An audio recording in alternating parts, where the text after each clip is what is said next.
Okay, so today's rant video was supposed to come out yesterday. Unfortunately, my stupid video editor somehow got the audio file corrupted, and the entire video just became almost like 50 minutes of straight up silence. So, this is the second take. Now, let's dive into today's rant topic, that being the Indominus in the ARK universe. Now, I will probably answer a question that some people might have, and that is it possible for the Indominus to even exist in the Ark lore? Surprisingly, yes, because we know that the creatures of Ark are already capable of doing some insane shit.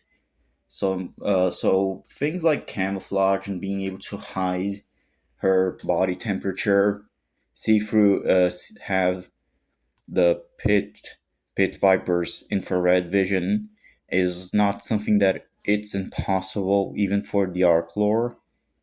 But besides that, canonically it is really plausible for the Indominus to exist.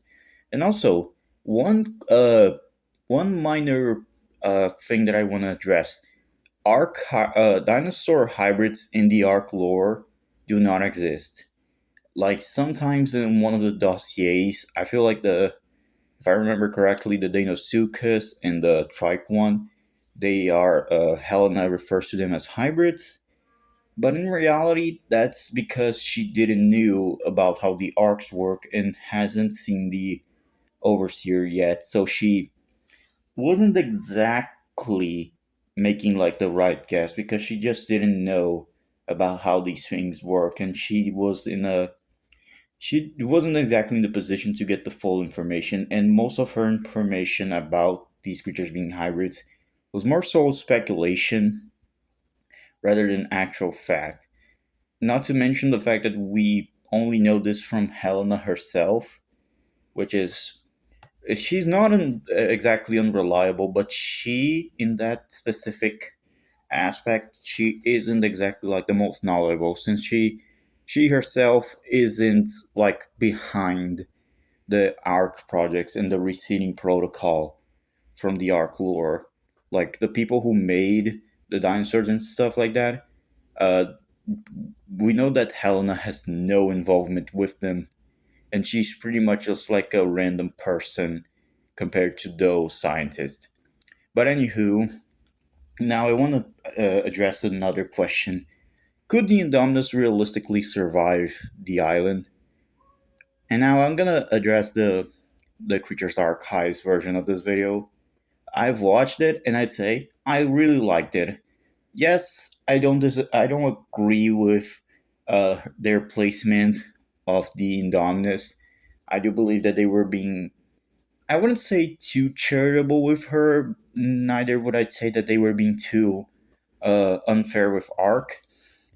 But I would say that I don't necessarily agree, but more so on the perspective of the fact that I prefer a power scaling take, but I do agree if we are talking like in a more realistic point of view.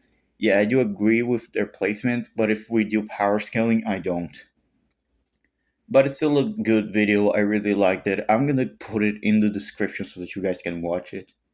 So, anywho, if you want a more power scaling based take, how far, like, how long would a Indominus last? And it's kind of sad to say, but but how strong the numbness is compared to an arc creature is really sad. Like it's not outside of the realm of possibility that I can argue the arc Carno is more powerful than the Indominus. So let alone a creature like either the Indominus, a creature like the Carno, let alone like a Parasurferian, a Deinonychus, a Trike, all of these herbivores would rock her shit hard if we're not talking about like realistic, uh, a realistic viewpoint.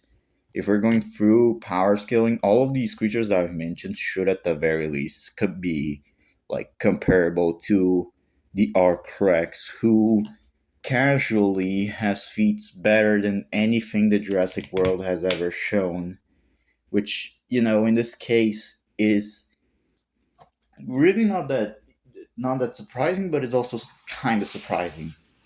It's like there was a time where I legitimately believed the Jurassic World universe was like large building and that they beat Kong. Like I still think they do beat Kong, but like not with the same ease that it used to.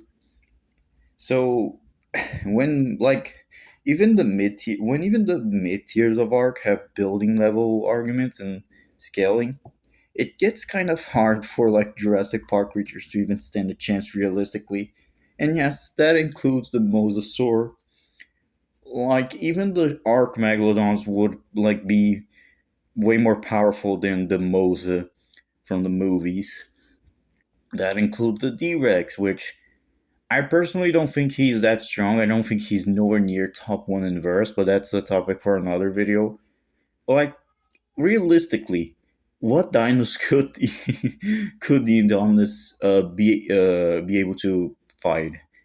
Realistically, she's mostly sticking with like the lower tiers, like parasaurs, iguanodons. I wouldn't argue Stegos would be part of like the of her of their hunting menu because Stegos don't necessarily have anything inverse. We don't know. I don't know exactly where they would scale, but I would say that they would be one of the more durable herbivores of Ark.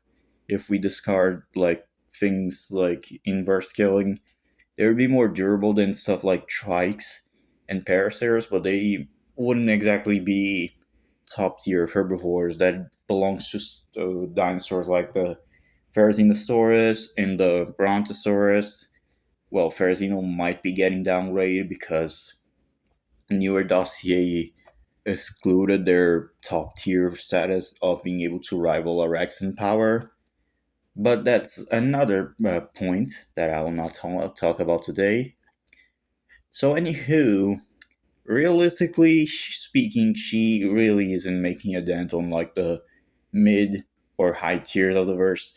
God help her, she dares to attack something like a Giga.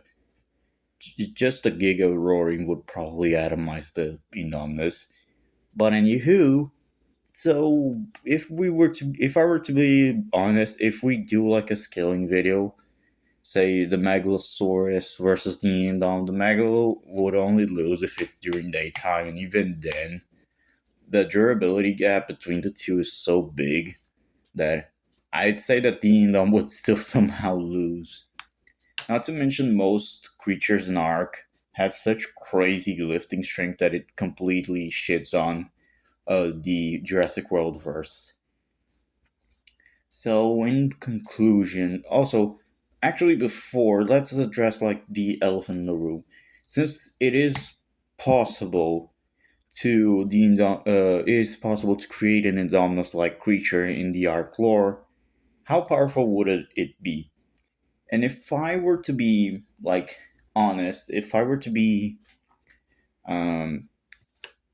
blunt a bit, I would say that she would be definitely the better version of both the Giga and the Car.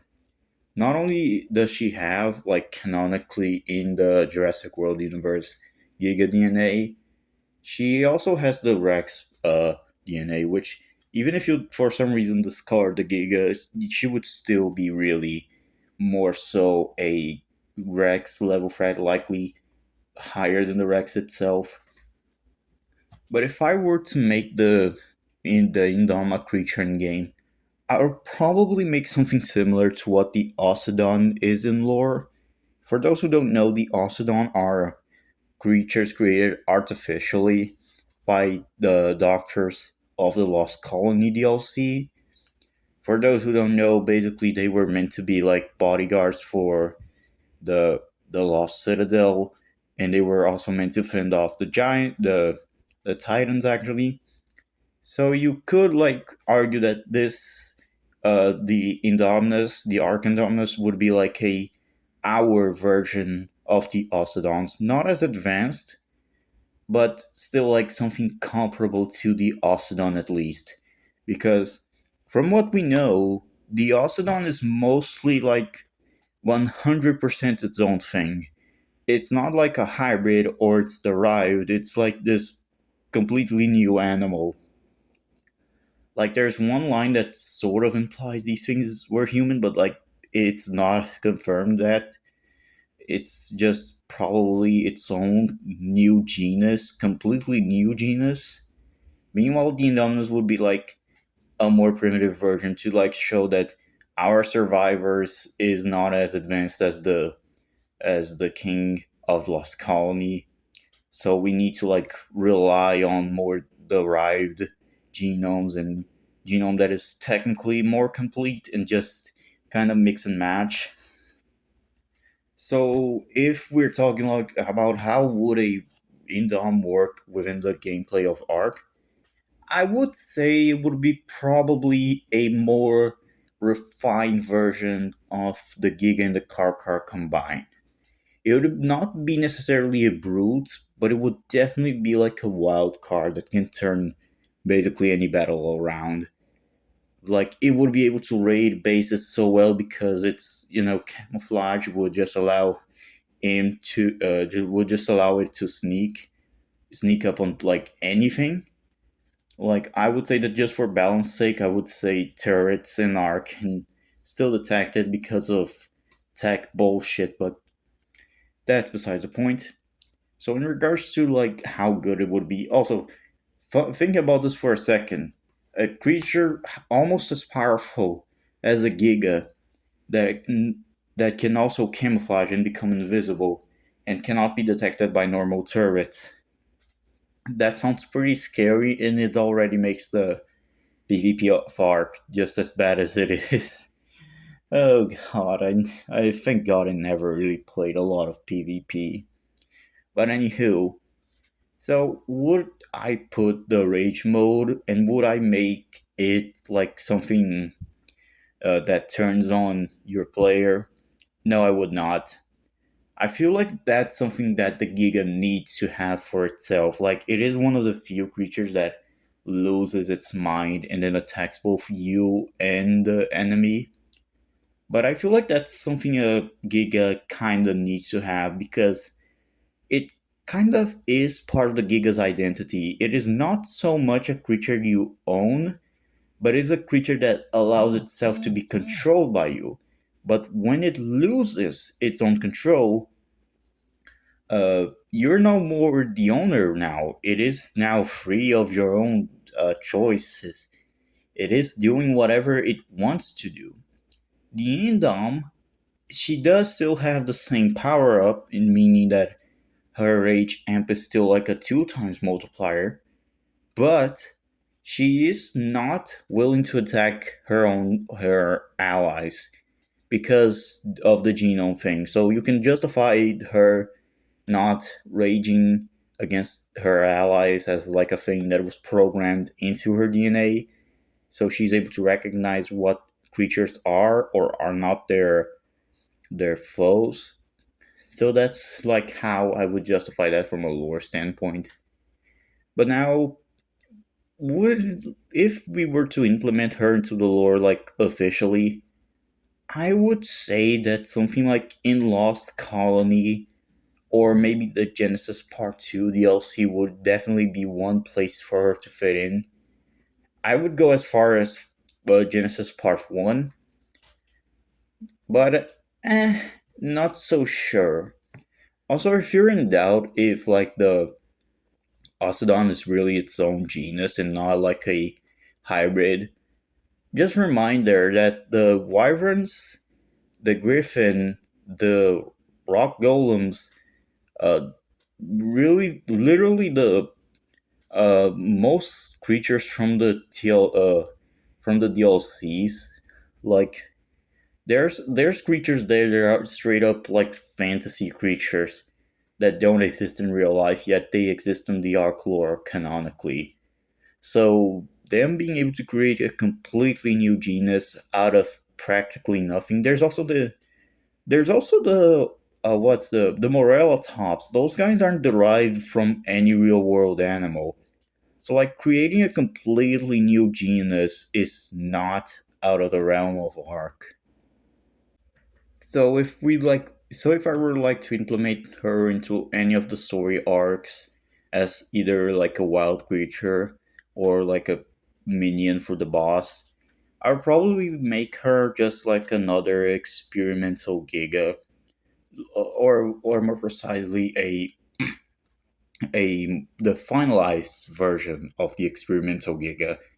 Of like you can access the completed quote unquote version of the experimental Giga if you manage to kill the set experimental Giga a bunch of times, and then you get a secret boss fight against the finalized Indominus Giga, or whatever name you think would be cool for that version of the Indominus to have.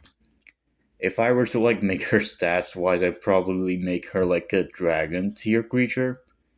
Same HP, same abilities. Her minions would be Deinonychus because we doing this, we doing this. We also is a nod to the original Jurassic Park because originally the Velociraptors were meant to be Deinonychus, but Velociraptor sounds cooler than Deinonychus, and it's also easier to say, so why not? Also, Raxus too, because why not? Just have her allow her to use Rexus to fight for her. But anywho, if you guys like this video and you wish to hear more of my little rant, please like and subscribe. And I'm sorry that it took me so long to make this video because unfortunately the audio from the original got corrupted, as I've said before. But anywho, I hope you guys liked it. Give a like, subscribe, share with your friends, and I'll see you guys later.